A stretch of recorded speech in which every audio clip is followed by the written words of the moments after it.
Good evening, everyone. Can you hear me okay? Good morning.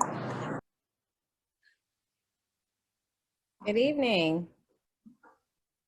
So thank you for joining us this evening. My name is Valencia Hill, and I am a Legacy Flight Academy staff member and a major in the United States Air Force's Judge Advocate General Corps. And so what is that? That's basically just a lawyer for the Air Force, but most people affectionately refer to us as JAGs. Before we get going, I want to just go ahead and knock some of the formal stuff out of the way and briefly tell you about what Legacy Flight Academy is and what we do. So Legacy Flight Academy's motto is to know, live, and grow the legacy of the historic Tuskegee Airmen. And Legacy Flight Academy is a nonprofit organization that puts on a number of events aimed at exposing youth from underserved and underrepresented communities to career opportunities in aviation and science, technology, engineering, and mathematics. So you may wonder why, with that being the case, LFA would host a panel of lawyers. Well, you see, the law is everywhere. And one of the most important things to remember is even if you think you like those areas, but you're not sure you want to fly, there's a lot of different ways to be involved with aviation and STEM and a variety of different career fields, and the law is one of those. So LFA has 3 programs that we primarily promote. They include our primary outreach program, which is the Passion, Attitude, Responsibility, or P.A.R motivations, and that's what this is, except for now, because of everything going on in the world, we're doing it virtually. The second program that we run is our Eyes Above the Horizon event. And this can occur anywhere in the country. And it's a single-day flight orientation program that has a STEM focus and is generally targeted at school-age children from ages 10 to 19. And one of the cool things about that program is we're often able to get students up in the air for flights during those one-day orientations. And then lastly, for our high school age students, we have our Double Victory Flight program. And unfortunately, we're not going to be able to run it this summer, but we will be back next summer. And basically, this program's super neat in that it allows students to get ground and flight training, and they can work towards their solo flights. So today, my friends and I are going to share our career with you. We're going to talk about the law. We're going to talk about being JAGs and being in the military. And if you have any questions along the way, please don't hesitate to ask. You can raise your hand using the reaction button. If we're ignoring you, just shout out and we'll get to you. So we'll have some questions that my good friend Major Hooper, our moderator, will ask of us to kind of get the ball rolling. But again, this is not intended to be a formal thing. Just shout out, ask your questions. We do also have some of our aviators on the line too. So if at the end there's a question that your lawyers can't ask for you, the pilots are here to help us out. And again, even though we're talking to you virtually today, we hope that we get to meet you in person soon and fly with you in the future. So now I'll go ahead and turn it over to Major Hooper, our moderator. All right, thank you, Major Hill. So everybody, I am Major T. Hooper. I am currently stationed at Luke Air Force Base in Phoenix, Arizona as the Deputy Staff Judge Advocate. I'm originally from Fresno, California, went to Pepperdine for undergrad, Southwestern for law school, been in the military for about 9 years now, and I've been at 5 different duty locations. I will be your monitor for today's panel, and with that, I'd just like to introduce the other lovely ladies who are here with me today. Starting with Colonel Dennis, if you can tell us where you're from, how long you've been in the military, where you're stationed, and how many places you've lived. Awesome. Well, thanks to everyone who's taken the time to join. It's good to see all of your faces, and I hope to hear all of your voices. I am Naomi Dennis. I'm currently stationed at Dover Air Force Base in Delaware. I'm the Staff Judge Advocate, which is kind of like the equivalent of a general counsel and district attorney all in one. It's a very interesting job. I'm from Houston, Texas. I've been in the Air Force about 16 and a half years, and I have had about 11 different assignments over those years. Thank you. Lieutenant Colonel Gay? Good afternoon or good evening, everyone. I am Velma Gay, and I am from Fort Lauderdale, Florida, is where I was raised. went to undergrad at Florida State University. Go Seminoles, opinion Seminoles. I have been an attorney for almost 20 years, but I have only been in the military for about 12 and a half years. And in those 12 and a half years, I've had about 9 different assignments. And I have 2 beautiful daughters, one who is 20 years old, a junior in college. Well, she'll be a senior in college. And then I have a 17-year-old who will be a senior in high school. Awesome. And Major Lambright, if you can introduce yourself, tell us a little bit about you.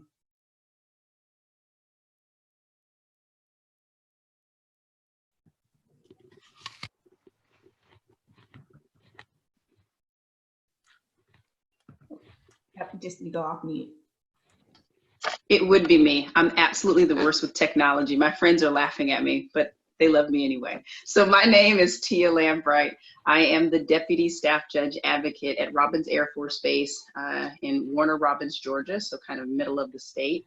I went to Clemson University for undergrad and the University of Virginia School of Law for law school. I am from Sumter, South Carolina. My father retired there at Shaw Air Force Base, so I spent most of my kind of early years there. I have been stationed at about 5 or 6 different locations. I say 5 or 6 because in addition to kind of moving all around the country, I was also deployed and spent some time in Afghanistan. I also have 3 beautiful boys, a 6-year-old, a 4-year-old, and a 2-year-old. And I will take one quick second to say how excited I am to be here with my friends, chatting about this work that we love to do so much. So thank you for having me. Thank you. And Major Hill?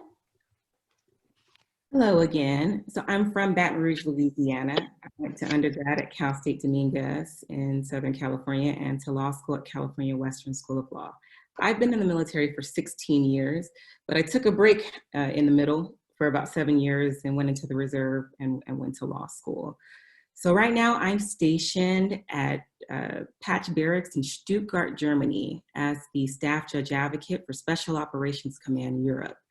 And I have been stationed or lived in approximately 8 different places, from California to an island in the Azores. And fun fact, I actually met Major Lambright before I was a JAG in Afghanistan. She was my wingman.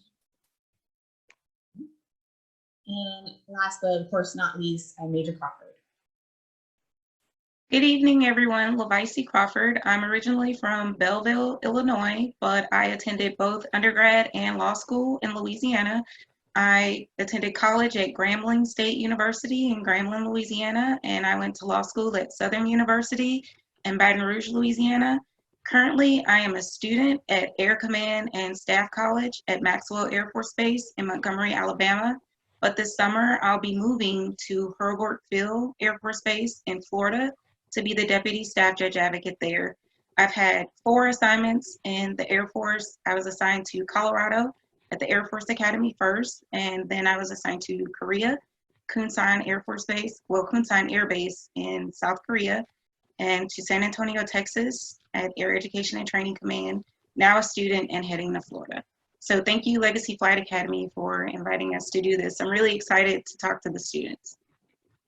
All right, well, thank you, ladies. I hope everybody will enjoy this panel. Like Major Hill said, please ask questions at any time. We have a few questions that are already geared up, but we welcome any information that you guys want to know about. So as you can see, we all have various backgrounds, right? And we come from different areas of the country. We have different socioeconomic backgrounds. We have different experiences, and yet we're all attorneys. For me personally, my dad was an attorney, so that kind of was a natural progression for me. But Major Lambright, could you tell the group kind of why you wanted to become an attorney? Yes, I can. So my kind of love of the law started with Claire Huxtable. So hopefully I'm not dating myself, but back in our day, Major Lambright. Okay, good. Back in my day, there was this fantastic show on television called The Cosby Show, and one of the main characters, the mom of the family, was an attorney, and she was smart and she was charismatic and just beautiful, And when I saw her and what she was doing and what she represented, I was completely fascinated by it. Went and asked my dad, who was also in the military, whether or not there were lawyers in the military.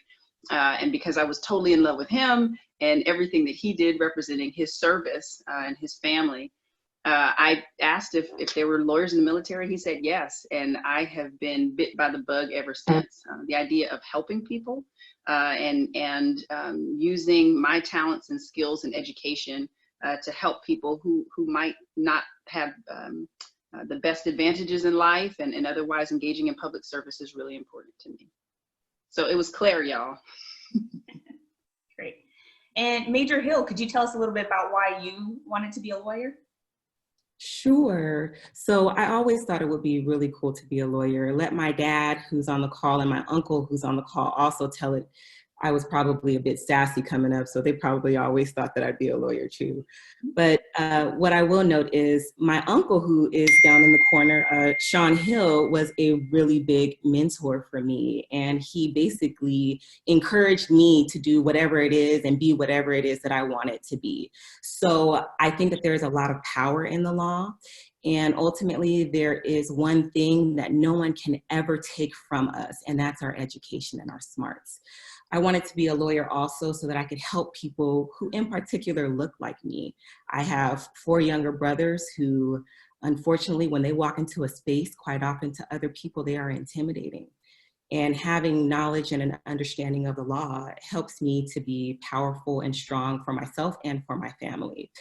And again, I wanted to also make a difference in the lives of my community and the lives of others. And I believe that gaining an understanding of the law would help me to do that. Great. Right. So the law is, as Major Hill kind of described, it gives you this aspect or this knowledge base on life that you can't get anywhere else. And what's interesting to me, though, when I went to law school, I didn't realize there were actually attorneys in the military. So if you don't mind, Major Crawford, could you tell us, after going to undergrad, going to law school, why is it that you actually want to join the military as an attorney? Thanks, Tia. So like the other Tia Lambright, I too was inspired by Claire Huxtable on The Cosby Show. And I knew that I wanted to become an attorney just based on her character in that television series. She was basically a woman who could do it all. We always hear the hashtag nowadays, Black Girl Magic, and she epitomized that many years ago. So from that, I knew I wanted to become an attorney, but I also watched another television show called JAG. And in that show, it showed the Navy lawyers who were navigating through and doing a lot of cool things. So from there, I started watching it when I was about 8 or 9 years old. And I told my parents, I was like, I want to do that. And they pushed me and encouraged me. My mom put me in a lot of activities that were geared towards military. So I did junior ROTC, and I actually started ROTC when I was in college, but the detachment closed at my university. And I was involved in a lot of extracurricular activities, so I didn't have time to commute to the other detachment. But it's always been an interest. So when I finished law school, I knew that it was something that I wanted to pursue. And I did a lot of research on all of the JAG Corps, the Army, Air Force, Navy, and I knew that the Air Force was the better choice just for me and my interests. And here I am almost 8 years later. Awesome. Well, it definitely is the better choice. And if you've never seen the TV show JAG, I actually watched the entire series a couple of months ago while I was on convalescent leave. And it's on like CBS. So if you guys haven't seen it, it is a very entertaining show. It may not be accurate as to what we actually do, but highly entertaining. So Colonel Gay, you said that you practiced law before you actually joined the military. What is it that made you want to join the military after being an attorney for a few years? Yes, Tia, my story is a little different from the other 5 attorneys on, because they all came, or you all came right in out of law school. I actually practiced law for 6 years before joining the Air Force, and I was a prosecutor down in Broward County, Florida for 3 years, and then I practiced private in the private sector doing labor and employment law in Jacksonville, Florida. And I really I had my girls were very young at that time, and I just could not do the law firm life anymore, but I loved my job as a prosecutor. So I was looking for something that would kind of give me back that prosecutorial life, but I needed something different. So I was looking into, it's a funny thing. Someone sent me like, I think it was like a Monsters job ad, really crazy. They sent it to me in my email. I looked at it.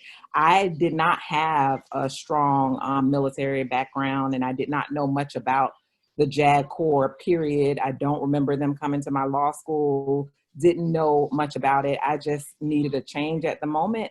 And I talked to one of my mentors at the time who was working at the U.S. Attorney's Office, who stated that a lot of the individuals in their office, a lot of the assistant U.S. attorneys were former JAGs, and that was my ultimate goal, to become an assistant U.S. attorney. So I applied for the JAG Corps. So it was no deep down military, love, but it was the best decision I made. I no longer, my desire after a few years, I no longer wanted to go and do the U.S. Attorney's Office, because I fell in love with being a JAG officer in the United States Air Force.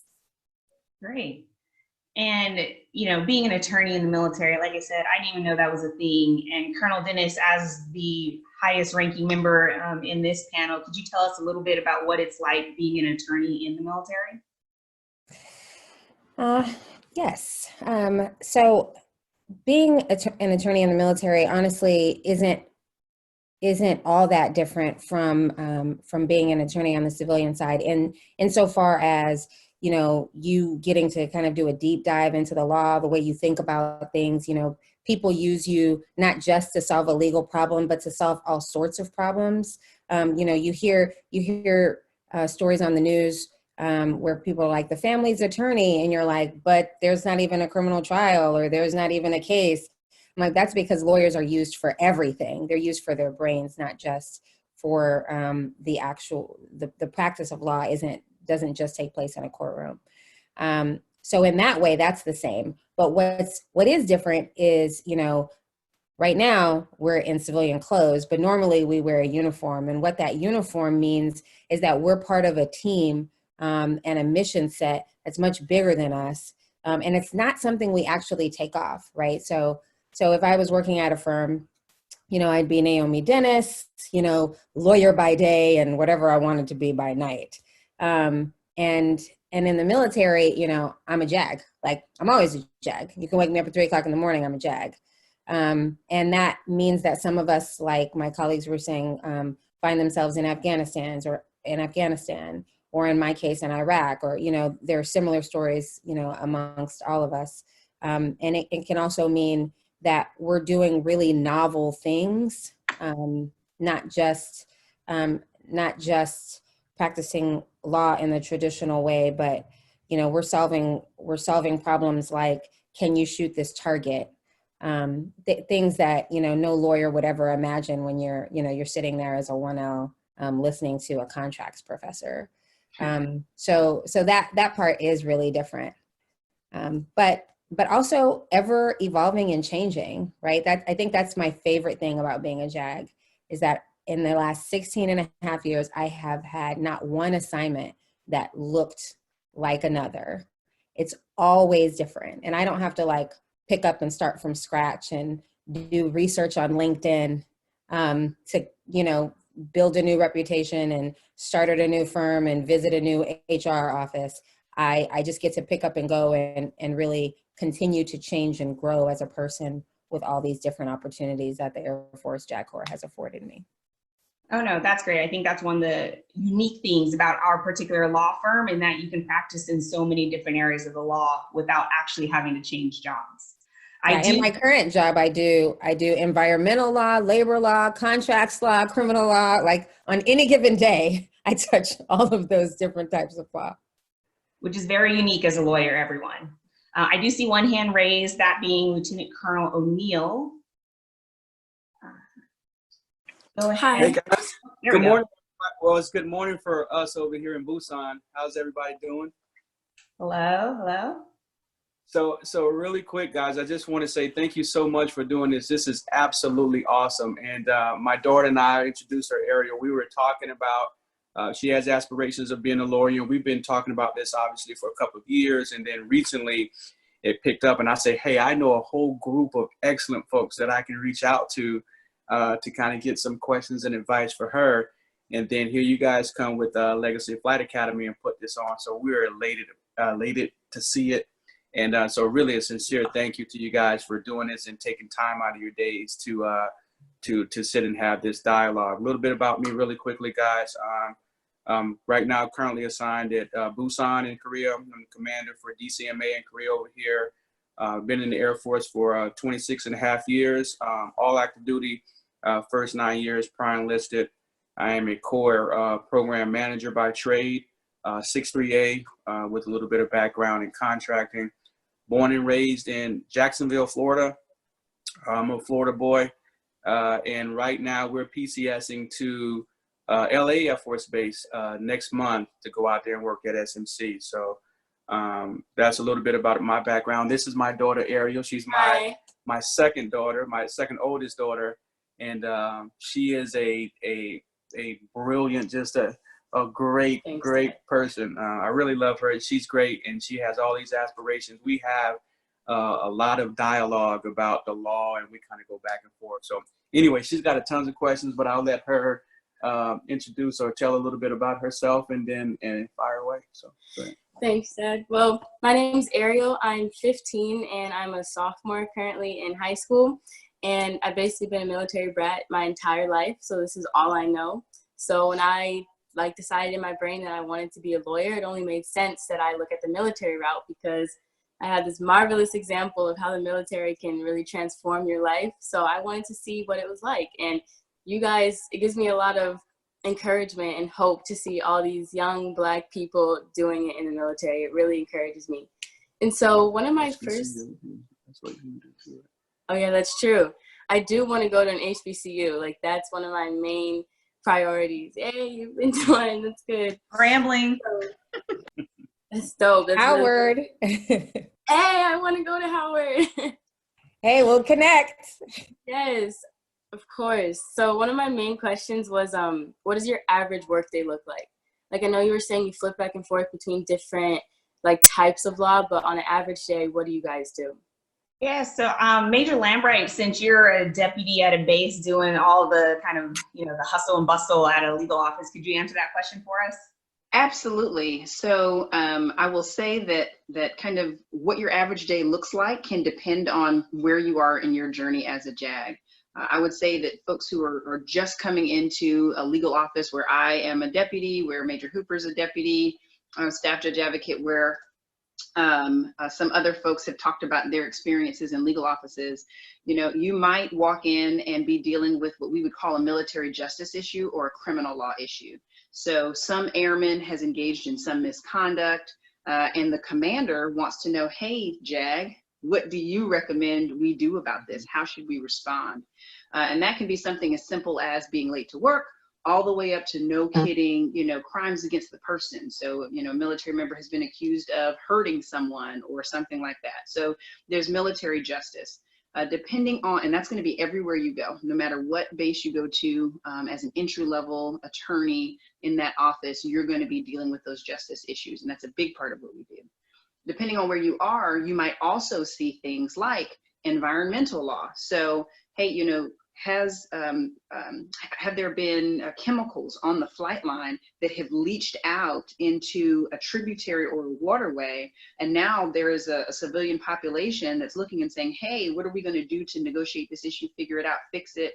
And so there can be all kinds of environmental law issues, labor law issues. So we've got civilian employees that are connected with the military and with the big government, and how we deal with them and the unions that may represent them and what happens if they engage in misconduct or, just trying to negotiate their contracts.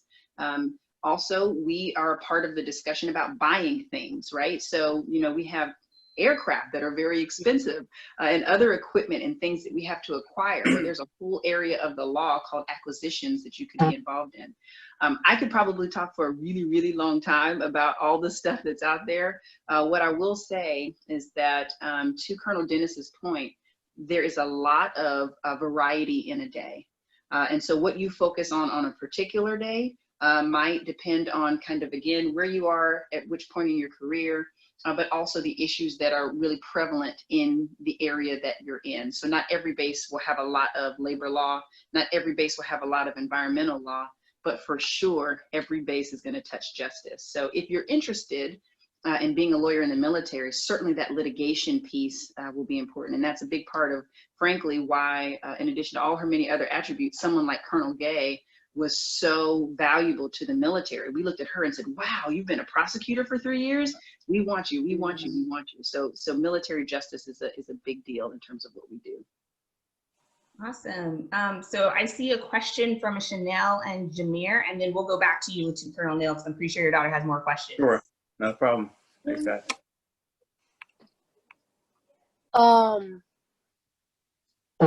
Earlier stated, you said that there were like other laws for attorneys, like criminal law and other things. Can you be assigned to one, or can you be assigned to all? Like, is there one for one specific each, or can there be one for all of them? All right, so I'll go ahead and pass this over to Major Crawford to answer about how that works. Thanks for the question, Chanel and Jameer. So that's one of the great benefits about being in the JAG Corps, is that you do a lot of different things. We have the opportunity to go to school to specialize in particular areas of law. So Lieutenant Colonel Gay, she has a Master of Law, and you can, in labor law, and you can practice in that area for 3 years. But generally, we handle all different areas. As Colonel Dennis said, as well as Major Lambright, any day can be something different. So we are trained to operate in every area of the law, and we have connectivity and resources to get the answer to any question that may come up throughout the course of the day. So there is an opportunity for specialization in the JAG Corps, but you're not permanently there. You may do that specific thing for a couple of years if you get a degree in that area, because they want to make sure that you really become a subject matter expert in the area that they send you to school for. But after those 2 years, you'll be going back into the JAG Corps, handling all of the different legal issues that could come up across the military spectrum and the legal spectrum as well. Oh, thank you. Great. And Lieutenant Colonel Neal, I think your daughter had another question for us.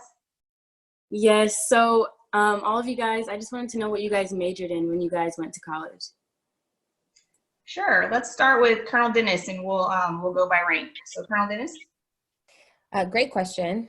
I majored in legal communications, which is a major that used to be only offered at 8 schools. I'm not sure how popular it is now. I started as a poli-sci major, but it just didn't feel right. That's political science. It just didn't feel right for me. And for me, my goal to go to law school was all about being a criminal lawyer. And so I was fascinated by, honestly, the drama of it all. I have another background in acting, which we don't even have enough time to talk about. But yeah, so communications was a big part of my upbringing. And that's ultimately how I came to translate like complex aspects of the law into a language that other people can understand. And that's a skill I use to this day. Lieutenant Colonel Gay? I majored in English and minored in business. And I always knew I wanted to go to law school from 3rd grade, but I majored in English because I knew going into law school, it would be a lot of reading and writing. And I actually taught English high school for 2 years before going to law school. I graduated Florida State at 19. So I taught high school for 2 years and then went to law school. So you can major in absolutely any subject you want to go to law school. Major Lambright? So I actually majored in political science and minored in Spanish. And I agree to echo Colonel Gay's comments. When I went to law school, I was surrounded by people of all age groups, all demographics, and all different majors. So you may hear other people talk about, history or English or language communication, poli-sci, those types of things. But you can absolutely have STEM degrees and flourish in law school. To Colonel Dennis's point, it really is about finding the ability to translate complex ideas and kind of simplify them down and communicate them. So that's not limited to any particular major in school. Major Crawford? I majored in criminal justice with a minor in paralegal studies. Great, awesome. And so I majored in advertising and marketing, which is not much to do with the law at all, but I just wanted to do something that wasn't in existence in high school. So I just picked the most odd thing that was available.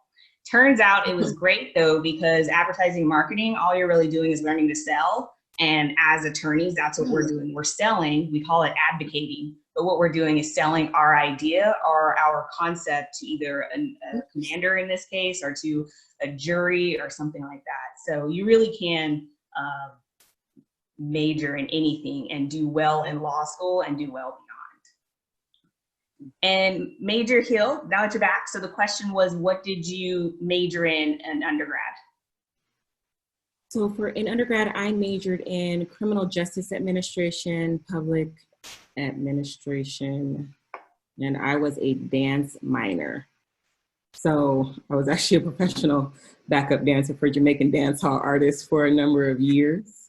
And so I dropped off, so I don't know what all you have said, but basically, yeah, we're looking for super diverse. So you can do anything, and we bring all of that diversity with us to the JAG Corps, and some of us bring that flair to the courtroom also, I'm sure. All right. I want to add, Major Hooper, that the engineers, folks that are engineers that then go on to law school, so that STEM background, they get paid the most because they then can be patent attorneys.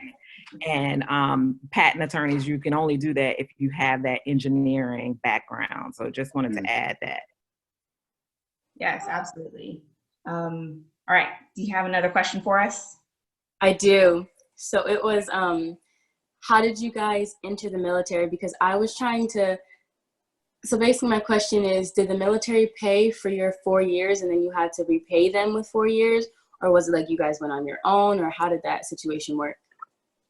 Yeah, so I know we all came into the military a little bit differently. I'll let Major Lambright go first, because I think she came in one of the best ways. So I was actually an ROTC graduate. So I went to high school, obviously, did JROTC in high school, got a scholarship. So if you have the opportunity to do that, I think that can be a great way to get your college paid for. Went to undergrad and commissioned while I was, once I graduated from undergraduate. So I commissioned at that point. And then I did a program called Educational Delay. And essentially, it allowed me to put my commission on hold for just a minute. And by a minute, I mean the 3 years that it took me to complete law school and then come back to active duty. The potential benefit of that is, if, as you're sitting here now, you absolutely know that you want to be a JAG, then it's easier, if you will, to kind of, I won't say guarantee your spot. It is easier to flow with the educational delay program than maybe some other programs.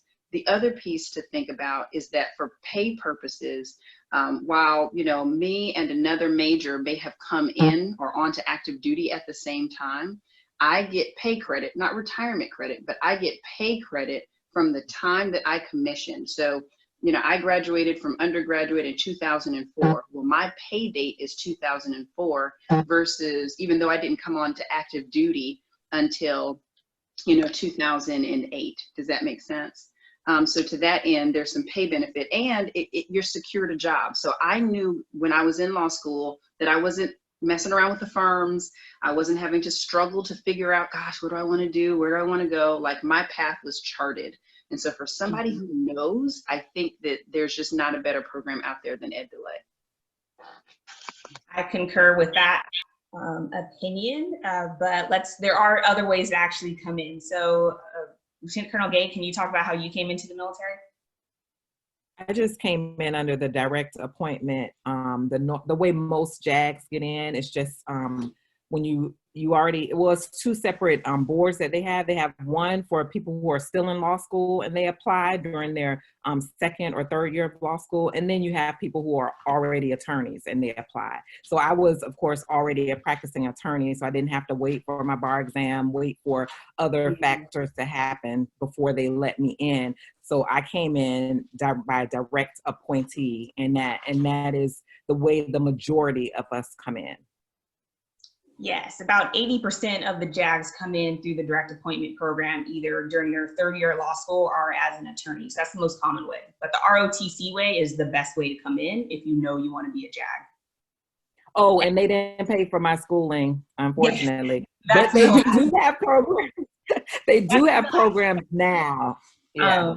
That is the last keys. If you're an active duty officer, we do have programs called our funded legal education program and our excess leave program, and those do allow you to leave active duty service for 3 years to go to law school. One of the programs is paid, the other is not. It's not a very common program. Probably only about 6 officers get it a year. So the other ways are way more common than that. But as of right now, you can definitely start getting scholarships and prepping for that payment, because law school is definitely it's a penny. Major and Hooper, they also they've also added where they give you $60,000 directly towards your loans coming into the Air Force. They didn't have that with most of us. I think all 6 of us, when we got in, the program was not instituted, but now it is a program where you come in and they pay up to $60,000 of your law school or whatever student loan debt that you have. There are a bunch of great advantages. Yep, and that's over the 4-year initial commitment that you have, where you'll have that. And Major Lambright, do you have one more thing? Yes, I do want to throw one more thing out there because, again, you know, you are such a rare gem in that you are interested and kind of know the path that you want very early. And one of the things that I have seen, and I didn't mention this before, Major Hooper and Major Hill and I actually all used to work at headquarters. Major Hooper's job was as a recruiter. Major Hill and I both at different times were what we call the chiefs of a session. So it's a fancy way of saying we were responsible for the hiring programs for the Air Force JAG Corps. And one of the things that both Major Hill and I experienced was, you know, people who would call us and say, hey, I'm interested in becoming a JAG. I'm active duty Air Force, and I'd like to come on. And we say, oh, that's great. We'd love to have you, get your application together. And they would say, but, you know, I'm working in this career field, and, you know, I've talked to my career field about releasing me so that I can become a JAG. And they said, no, what can you do about that? And unfortunately, the answer was nothing. So one piece of the FLEP and ELP program that is important to remember kind of as you're going through this journey is that once you're on active duty in a career field, you have to be released if you want to become a JAG. And there are lots of factors that we don't have to cook that can impact whether or not you get released. So I definitely had very, very sad conversations with people who said, listen, I'm a lieutenant and I'm a lieutenant in X field, and all I've ever wanted to do was be a JAG.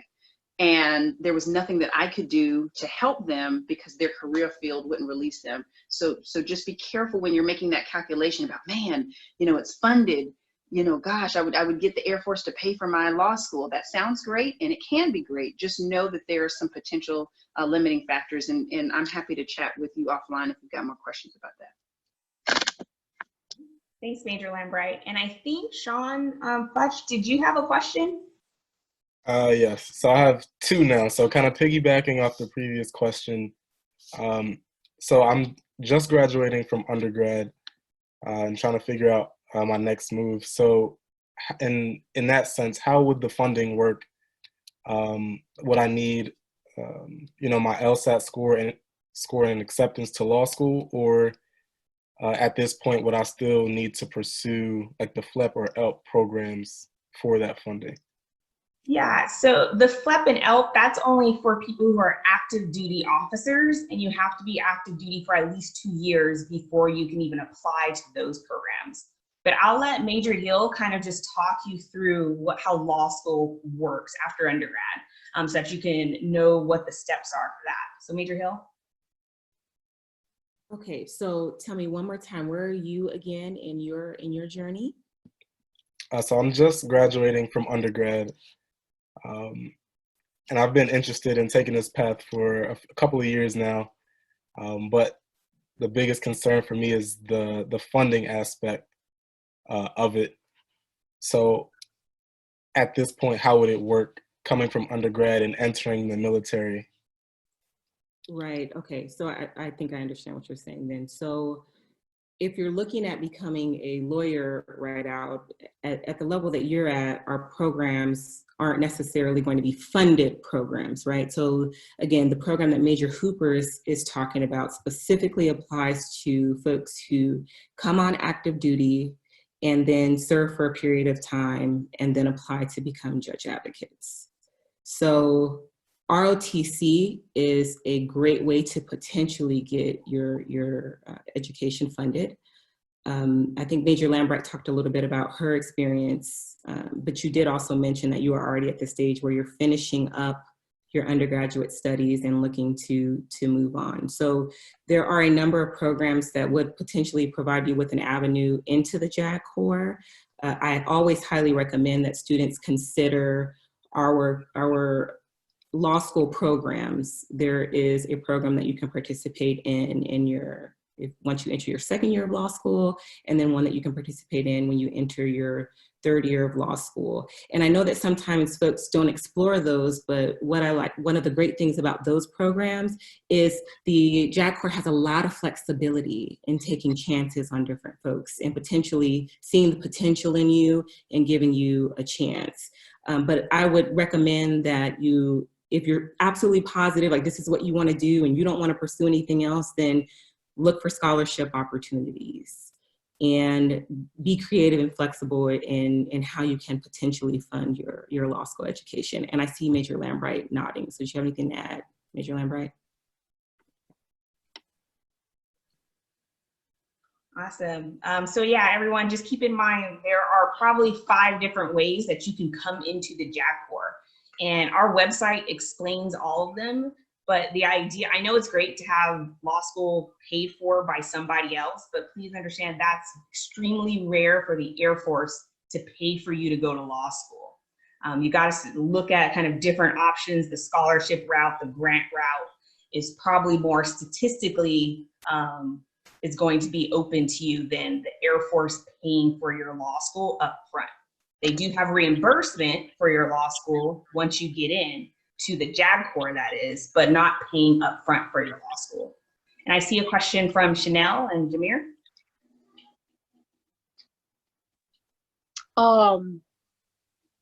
You said that it's very rare for the Air Force to pay for your law school. So is having the Air Force pay for your law school kind of like getting a scholarship for college?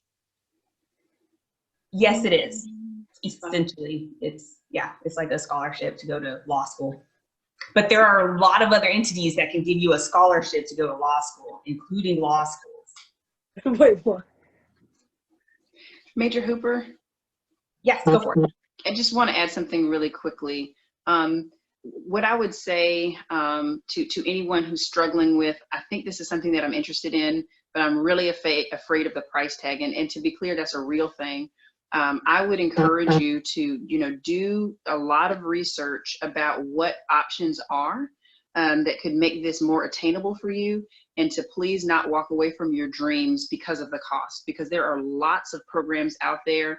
I won't freak anybody out with numbers from my story in terms of, how much my particular law school costs, but not all law schools cost the same. There are lots of funding programs. There's all kinds of stuff out there. And if this is your passion, please, pursue it full speed ahead, and don't walk away from something that you're passionate about because of the cost, because there are ways to negotiate that and to kind of make it work, make it do what it do, if you'll allow me to be colloquial. So if you've got other questions about that, you could certainly reach out to any of us and we'd be happy to help you and point you in the right direction. Great, thank you. And Sean, just to go back to you, did you have one more question? Yes. So I come from a family of enlisted Marines. And so, of course, they're pushing the Marine Corps hard. But I also had a cousin who decided to take the path of going into the Air Force. He kind of gave me his perspective. And so right now I'm just trying to weigh all of my options. And I just wanted to kind of inquire about what kind of led you guys to pursue going into the Air Force as opposed to any other branch? Oh, that's a good question. Honestly, for me, when I told my family members that I was going to join the military, they all told me, with your personality, go Air Force. That's probably the only way you'll survive. So I just took that advice and only applied to the Air Force, really. But Major Crawford, why did you decide the Air Force? Because you looked at every branch, you said, very closely. I did. In part because when I did junior ROTC, it was Air Force, so I was a little familiar with the structure and processes. But what really drew me to the Air Force JAG Corps specifically is the incentives, the things that were available, the opportunities for travel, etc. I know you said, Sean, that you have a lot of family members who are enlisted Marines, and the Marine JAG Corps is a little bit different than the other JAG Corps in the services in that you're a Marine. So you do a lot of different jobs in the Marine Corps, even though you're an attorney, but you're still a Marine. And so you do that first. I'm not a huge fan of being on water for an extended period of time. So the Navy kind of self-eliminated based on that factor alone. And that left me with the Army and the Air Force. And just looking at, like I said, all of the opportunities that were available in the Air Force, and I saw the different specializations that you can have. It was really the website information and additional research, and it looked more appealing on paper, to be honest. And so I went the Air Force route. Thank you. And Colonel Dennis, could you tell us why you chose the Air Force? Yes, so Sean, I was in a similar position because I was raised by an enlisted Marine. My dad is a proud jarhead, and when he found out that I was going in the Air Force, he felt some type of way about that. I looked at all of the different branches, like my teammates here, but in the end, he was really proud that I went into the Air Force instead, because like Major Crawford was saying, there are a lot of different cultures, and the cultures are very, very strong and unique. So your experience as an Army JAG is going to look nothing like your experience as an Air Force JAG, and is going to look nothing like your experience as a Marine JAG. And Marine JAG is not even a thing because you're just a Marine. There's no follow-on to that because of the culture. So it's really going to be dependent on what you want out of your experience. I think if the Air Force JAG Corps is the way for you, and it was the way for me, if you want a career that's focused in being a JAG, we're kind of the business suits probably culture, that's different from some of the others. But if you want a more Marine type experience, then that's the way to go. So I would say that the decision is personal, right? That's not surprising. But I definitely had similar struggles. And my dad is super, super proud that I came this way, because he was like, yeah, on second thought, that probably wouldn't have been a good idea. Thank you. Thank you. All right, Lieutenant Colonel Neil Stoddard, did you have another question for us? I know we're getting close to time, so we'll definitely fill this question and then see if there are any more before we wrap it up. Okay, great. My question was, so you guys say you have a bunch of different types of laws that you work in. And so I know A Few Good Men, me and my dad just watched that recently, and I know it's a movie, and I know it's not how you guys actually operate, but one of my questions was, are you allowed to refuse cases or refuse certain assignments because of, I guess, your moral judgment, or are there any ways that you can refuse a case? So I will pass that one on to Colonel Gay, who has done a lot of prosecution both in and outside the military and defense work. So Colonel Gay?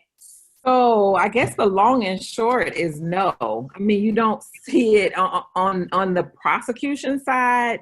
no, we typically don't refuse any, because you're working for the government. You are representing the United States Air Force and you're prosecuting someone for their alleged crimes. On the defense side, if you want to continue in your criminal law lane, like I think Colonel Dennis is the only, and Major Lambright. Colonel Dennis and Major Lambright, all three of us have been area defense counsels. But in that particular realm, there are certain reasons that you may, we still don't say no to cases, but you may be recused for some reason if there's a conflict or if you know the individual, but you don't, we have not, I haven't had any situations where I felt like because of anything, I can't represent this person, because your representation, our legal rules and our ethical rules, they bound us in a different way. So we don't think the same as like a normal person would say, oh, they were accused of X, Y, and Z. I would never been that person. It's a whole different set of rules when you become a lawyer and when you become a defense counsel. So you see it out of a different spectrum. And so we don't, and Colonel Dennis can answer whether she's ever been taken off a case, and Major Lambright, but we've never, I don't think, I will say for myself, I've never not defended an individual based on what they were accused of. So it really, TV is great and that movie is awesome, but it really doesn't, a lot of stuff don't happen like we see it play out in the movies. Okay. Yeah, I've been a defense attorney 3 times in my career, and I haven't had that experience once. And I honestly don't think that's a JAG Corps unique thing. I think just lawyers in general, right? We have rules of professional responsibility, and once we develop a relationship with the client, we're not just a person anymore who can say, I don't believe in that. We have duties that are tied to our license to practice law. That makes sense. Thank you. And it looks like we have a new person who has a question, so we'll go for this one before we end it here today. But Miss Shayla, do you have a question? Hey, I do have a question. So great job, ladies. It's amazing to see you guys here on this panel this afternoon, or this evening rather, or morning, depending on where you are. Quick question: Are any of you like on a track to being a judge, and does that judgeship kind of translate to the real world? Colonel Dennis. Well, I shouldn't say the real world. We all live in the real world, but outside the military. Okay, so Colonel Dennis, let's hear from you on this one. So I just got off the bench right before this job. So it is a job that you can have as a JAG. One of your jobs is to be a judge. And this is kind of to an earlier question we had before about specializing. I've been in for 16 and a half years. I'd say probably, a good 12 of those years were focused almost exclusively on military justice and criminal law. So I've done a lot of that work. And one of those jobs was a job at the Air Force Court of Criminal Appeals. A lot of people who who serve as judges as JAGs end up transitioning into a judgeship in their civilian, in civilian society. So there's all kinds of different judgeships you can get.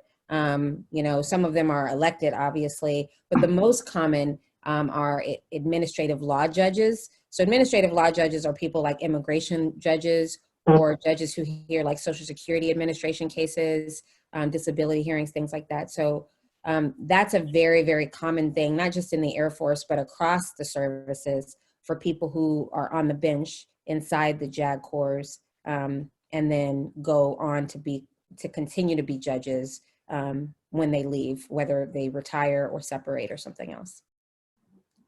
Thank you, Colonel Dennis. And thank you, ladies, for joining us in this panel here today. I think one last piece is important, and that is giving us some kind of advice for everybody that's on the horn here. So Major Crawford, do you have any advice for these young adults as they progress through their careers and start their careers? Yes, I do, Major Hooper. I would say the best piece of advice that I received from my dad growing up was, you can always change your plan, but always have a plan. So no matter what it is that you decide to do, just be passionate about it. And if that passion leaves you, that's okay.